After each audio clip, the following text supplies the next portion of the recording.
नमस्कार, बहुत स्वागत है आपका हमारे छत्तीसगढ़ के इस खास बुलेटिन में। खबरों के साथ मैं हूं रीनू। सबसे पहले बात करेंगे रायपुर से बड़ी खबर की। आज हड़ताल पर प्रदेश भर के निकायों के ठेका कर्मचारी 3 सूत्री मांगों को लेकर प्रदेश भर में धरना प्रदर्शन नियमित करने और निगम से सीधे भुगतान की मांग की जा रही है। हड़ताल पर गए 25,000 निकाय कर्मचारियों के हड़ताल से काम प्रभावित हो रहा है। आप ये देखिए कि एक बड़ी संख्या है जो कि हड़ताल पर जा चुकी है। आज हड़ताल पर प्रदेश भर के निकायों के ठेका कर्मचारी बने हुए हैं। इनका यह कहना है इनकी प्रमुख 3 सूत्री मांगे हैं, जहां पर नियमित करना, निगम से सीधे भुगतान की मांग की गई है। हड़ताल पर 25,000 से ज्यादा निकाय कर्मचारी बने हुए हैं। कर्मचारियों की हड़ताल पर जाने से कामकाज प्रभावित हो रहा है।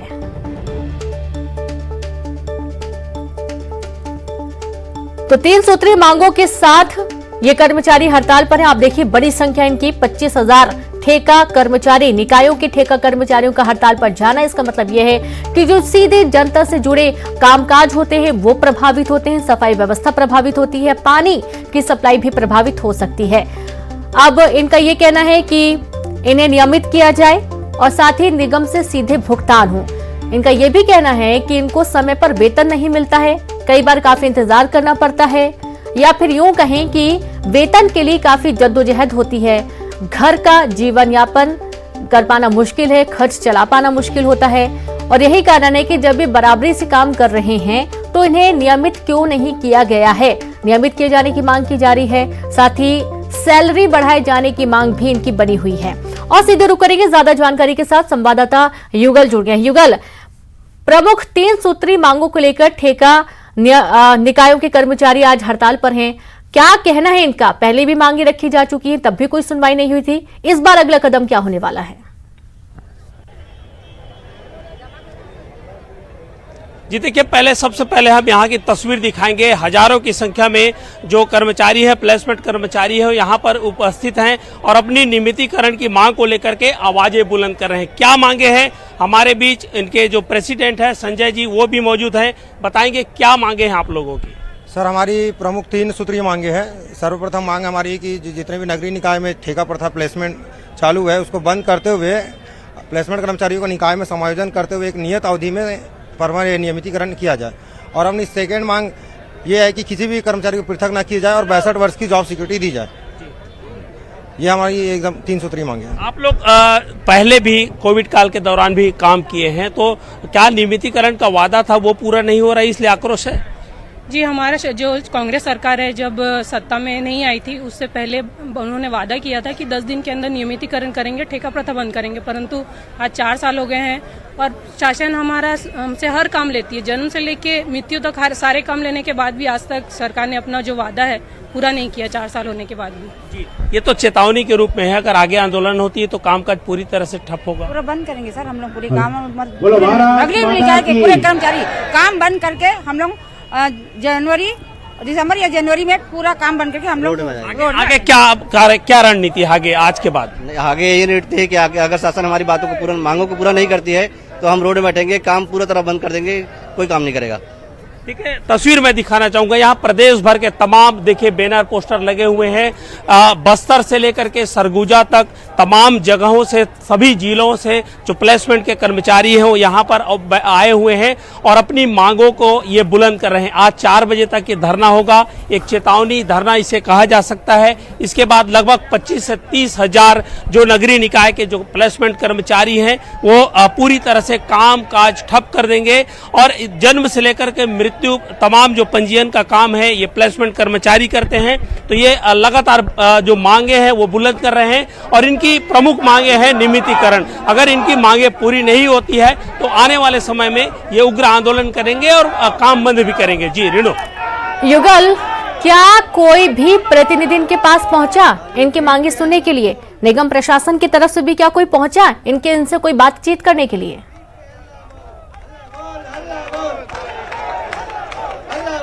देखिए, अभी इससे पहले ही लोगों ने कभी आंदोलन नहीं किया है, एक बड़ा आंदोलन है और ये चेतावनी आंदोलन ये कह रहे हैं और अब तक किसी तरह से जो संपर्क है वो नहीं किया है। और आप देख सकते हैं कि तस्वीर साफ बता रही है कि अपनी मांगों को लेकर के पूरी तरह से एकजुट हो गए हैं। इससे पहले क्या आप लोगों ने चेतावनी दी थी या कोई सरकार की ओर से कोई पहल, विभाग की ओर से कोई पहल हुई है? अभी हम लोग 4 साल से विभिन्न नगरीय निकायों के माध्यम से लेटर पैड में हम लोग सरकार को अपनी मांगों से अवगत कराते आए हैं, लेकिन आज 4 साल हो गया, किसी प्रकार की कोई कार्रवाई नहीं की जा रही है। अभी शासन द्वारा जो जानकारी मांगी जा रही थी, जो नियमितीकरण के संबंध में जो जानकारी मांगी थी, नगरीय निकाय छोड़ के सभी विभागों से मांगी गई थी। हमारे प्लेसमेंट कर्मचारी जो कोई भी नगर निगम में कोई भी फॉर्मेट अभी तक हमारी जानकारी मांगी नहीं गई है। इस संबंध में हम लोग अभी भूपेश सरकार और जो है अपने सिवडरिया जी जो हमारे कैबिनेट मंत्री है, इनसे भी हमने मिलने का समय मांगा था अपनी मांगों से। जी देखिए रेनू, ये पत्राचार किए जरूर है, लेकिन अभी तक इनको ठोस आश्वासन नहीं मिला है। यही वजह है कि आंदोलन के शक्ल में ये पूरी भीड़ है, पूरी कर्मचारी हो आए हुए हैं और अपनी आवाजें बुलंद कर रहे हैं। बिल्कुल, देख रहे हैं कि आंदोलन का क्या असर होता है, क्या इनकी मांगे पूरी होती हैं या फिर कितना वक्त लगता है। शुक्रिया आपका युगल तमाम तस्वीरें दिखाने के लिए। तो इस तरीके से जो ठेका कर्मचारी है वो लगातार आंदोलन पर जुटे हुए हैं। गुजरात में चुनाव प्रचार करने गए सीएम भूपेश बघेल पर बीजेपी प्रदेश अध्यक्ष ने तंज कसा। उन्होंने कहा कि भूपेश बघेल जहां जहां प्रचार करने गए वहां का परिणाम हमने देखा है। गुजरात में भी प्रचार का वही परिणाम आने वाला है। तो वहीं भानु प्रतापपुर उपचुनाव को लेकर बीजेपी प्रदेश अध्यक्ष ने जीत का दावा किया। ब्रह्मानंद नेताम पर आरोप लगाने पर उन्होंने कहा कि कांग्रेस के सारे षड्यंत्र का एक इतिहास रहा है।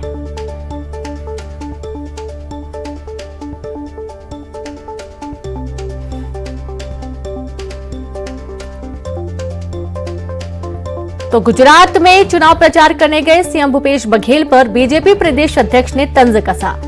उन्होंने कहा कि भूपेश बघेल जहां जहां प्रचार करने गए वहां का परिणाम हमने देखा है। गुजरात में भी प्रचार का वही परिणाम आने वाला है। तो भानु प्रतापपुर उपचुनाव को लेकर बीजेपी प्रदेश अध्यक्ष ने जीत का दावा किया है।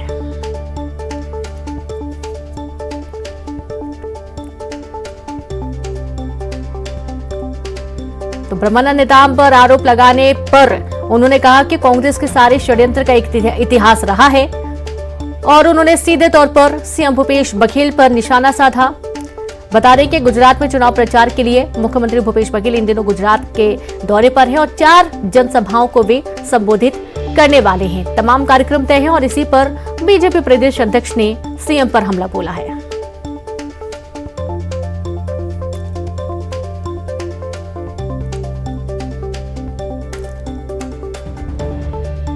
तो चुनाव प्रचार करने गए सीएम भूपेश बघेल पर बीजेपी प्रदेश अध्यक्ष अरुण साहब ने निशाना साधते हुए कहा कि भूपेश बघेल जहां जहां प्रचार करने के लिए जाते हैं वहां का परिणाम हमने देखा है। गुजरात में भी वही परिणाम आने वाला है। भानु प्रतापपुर उपचुनाव को लेकर उन्होंने जीत का दावा किया है। ब्रह्मानंद नेताम पर जो आरोप लगे हैं, जो कांग्रेस ने आरोप लगाए हैं, इस पर भी उन्होंने कांग्रेस के सारे षड्यंत्र का एक इतिहास रहा है कहकर निशाना साधा। अब तक के जो मुख्यमंत्री जी के चुनाव प्रचार हुए हैं, चाहे वो उत्तर प्रदेश हो, आसाम हो, अन्य राज्य हो, उसमें उसका परिणाम हमने देखा है। इस चुनाव का भी परिणाम वैसे ही आने वाला है। भानु प्रतापपुर चुनाव भी हम पूरी गंभीरता से, पूरी ताकत के साथ चुनाव के मैदान में हैं और जिस प्रकार से अब तक के समाचार आ रहे हैं, निश्चित रूप से हम भानु प्रतापपुर विधानसभा का उपचुनाव जीतेंगे। और बलरामपुर से खबर है, नक्सलियों के खिलाफ पुलिस की मुहिम। सर्चिंग के दौरान हथियार बनाने का सामान जब्त किया गया। बूढ़ा पहाड़ के पास थलिया गांव से सामान जब्त किया गया है। बूढ़ा पहाड़ को नक्सल मुक्त बनाने का चल रहा अभियान छत्तीसगढ़ झारखंड की संयुक्त टीम की कार्रवाई के दौरान कार्रवाई हुई है। बड़ी खबर, जहां पर बलरामपुर में नक्सलियों के खिलाफ पुलिस ने मुहिम छेड़ी है। सर्चिंग के दौरान हथियार बनाने का सामान जब्त किया गया। बूढ़ा पहाड़ के पास थलिया गांव से सामान मिला है। तो बूढ़ा पहाड़ को नक्सल मुक्त बनाने का अभियान चल रहा है और इसी अभियान के तहत एक बड़ी कार्रवाई की गई है। छत्तीसगढ़ झारखंड की संयुक्त टीम ने कार्रवाई की है। अब बात अंबिकापुर में अपहरण के बाद मासूम की हत्या कर दी गई। मासूम की हत्या के बाद हत्यारे ने शव को दफना भी दिया। 6 साल का मासूम 2 दिन से लापता था। उसके परिजन उसकी तलाश कर रहे थे और आज उसकी लाश मिली। मासूम की लाश मिलने से परिवार वालों का रो रो कर बुरा हाल है। पुलिस ने इस मामले में मृतक के चचेरे भाई को हिरासत में लेकर उससे पूछताछ की। पुलिस का दावा है कि जल्द मामले का खुलासा हो जाएगा।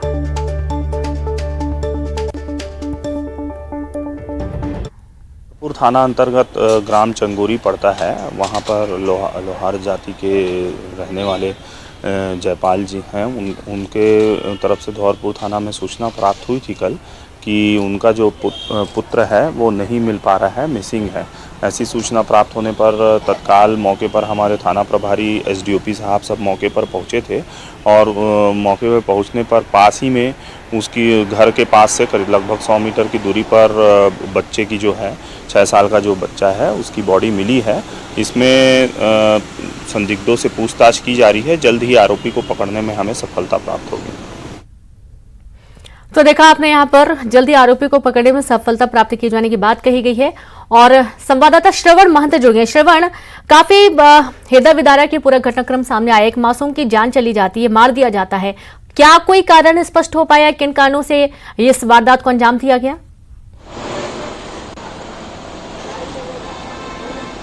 देखिए रीनू, धौरपुर थाना क्षेत्र के चंगोरी ग्राम का लोहारपारा की ये घटना है जहां मासूम की अपहरण कर उसकी मौत कर दी जाती है और उसको उसी के घर के 100 मीटर की दूर पर उसको दफन कर दिया जाता है। परिजन 2 दिन से तलाश कर रहे होते हैं और ये हृदय विदारक घटना सामने आने के बाद पूरे गांव में शोक का माहौल है। पूरे गांव में लोग जो है असमंजस में है कि आखिर में उस बच्चे की क्या गलती थी, आखिर में उसकी मौत का वजह क्या है। और स्थानीय जो लोग थे वो ये जानने का प्रयास कर रहे हैं कि आखिर में उस मौत की वजह क्या है। हालांकि जो पुलिस है वो उसके जो चचेरे भाई है उसको हिरासत में लेकर पूछताछ कर रही है। पुलिस जरूर दावा कर रही है कि जल्द ही जो आरोपी है उसके मासूम के कत्ल के जो गुनाहगार हैं उसको जल्द सलाखों के पीछे डाल दिया जाएगा। लेकिन जो इस मासूम है वो ये जो पूरा मामला है वो शुक्रवार की देर शाम का मामला है, जब वो बच्चा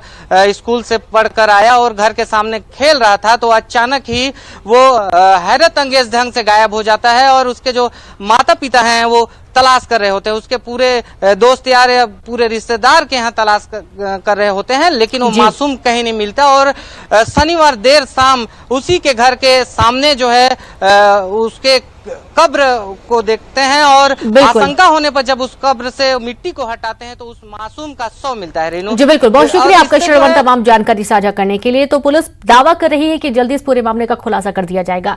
सूरजपुर से खबर है, जहां दंतैल हाथी का संदिग्ध हालत में शव मिला। हाथी की मौत के कारणों का पता नहीं चल पाया है। हाथी के शव पर चढ़कर फोटो खिंचा रहे लोग, यह आश्चर्य की बात है। घुई वन परिक्षेत्र के पकनी गांव की पूरी घटना सामने आई है। मामले की जांच में वन विभाग जुटा हुआ है। 1 साल में 3 हाथियों की मौत हो चुकी है और इस पूरे घटनाक्रम के दौरान ये काफी दुखद है कि शव के ऊपर, हाथी के शव के ऊपर खड़े होकर लोग फोटो क्लिक करवा रहे हैं। मामले की जांच में वन विभाग जुटा हुआ है कि आखिरकार किन कारणों से हाथी की मौत हुई है। तो दंतैल हाथी का संदिग्ध हालत में शव मिला है। बड़ी खबर आपको दे रहे हैं सूरजपुर से। हाथी की मौत के कारणों का अभी तक पता नहीं चल पाया है। पूरा मामला जांच का विषय बना हुआ है। वन विभाग की टीम इस पूरे मामले की जांच में जुटी हुई है। बता दें कि 1 साल में 3 हाथियों की मौत हो चुकी है और ये कहीं न कहीं एक बड़ा सवाल खड़े करती है, क्योंकि हाथियों की मौत इस तरीके से होना, संदिग्ध हालत में मौत होना, क्या इनका कोई शिकार किया गया है या फिर यूं कहें कि क्या हाथियों के जैसे दंतैल हाथियों की तस्करी दांतों की होती है, इस चक्कर में भी शिकार किया जाता है। ये पूरा मामला अब जांच के घेरे में है।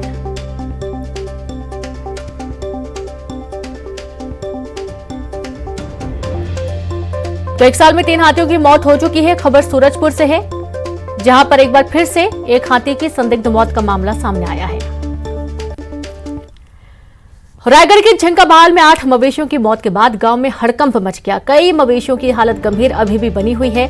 गांव के तालाब में बड़ी संख्या में मछलियों के भी मारे जाने की खबर है। आशंका जताई जा रही है कि उद्योगों से निकलने वाले गंदे पानी पीने की वजह से मवेशियों की मौत हुई है। प्रशासन की टीम ने जांच के लिए पानी का सैंपल ले लिया है। अब सवाल यही है कि क्या उद्योगों से निकलने वाला गंदा पानी इनकी मौत का कारण है। पूरा मामला जांच का विषय बना हुआ है। तमनार क्षेत्र में पशुओं की संदिग्ध मौत हुई है। आसपास के ग्रामीण क्षेत्रों में तालाबों में मछलियों की भी मौत हो रही है और इसलिए आशंका व्यक्त की गई है कि शायद उद्योगों से निकलने वाला गंदा पानी तालाबों में मिल रहा है और इस वजह से इनकी जान गई है।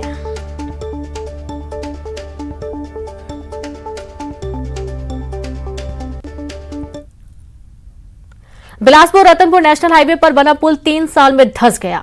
पुल के धंसने से हादसे की आशंका बनी हुई है और इस नेशनल हाईवे से हर दिन हजारों गाड़ियां गुजरती हैं। पानी निकासी नहीं होने से नेशनल हाईवे पर बना पुल धंस गया। बोरी डालकर कटाव को रोका गया और ऐसे में यहां कभी भी हादसा हो सकता है। वहीं पुल के धंसने से सेंदरी, गतौरी, रमतला, बरपाली गांव में लोग काफी परेशान हैं।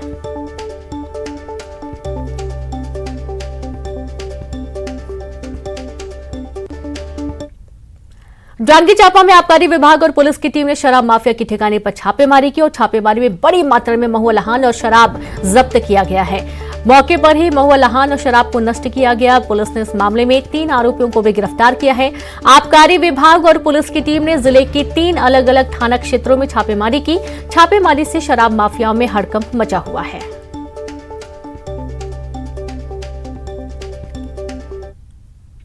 तो वहीं जशपुर के पत्थल गांव में पीडीएस की दुकान से लाखों रुपए के सरकारी राशन की चोरी हो गई।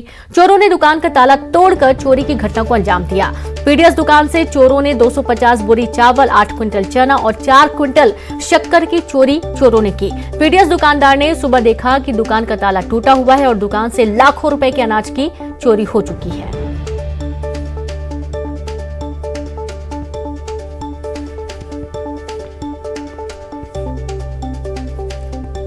तो देखिए, लाखों का सामान चोरी हो गया है।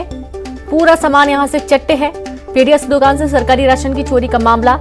अब जब दुकानदार पहुंचा तो ताला टूटा हुआ था। अंदर जाकर देखा तो पूरा सामान यहां से गायब था।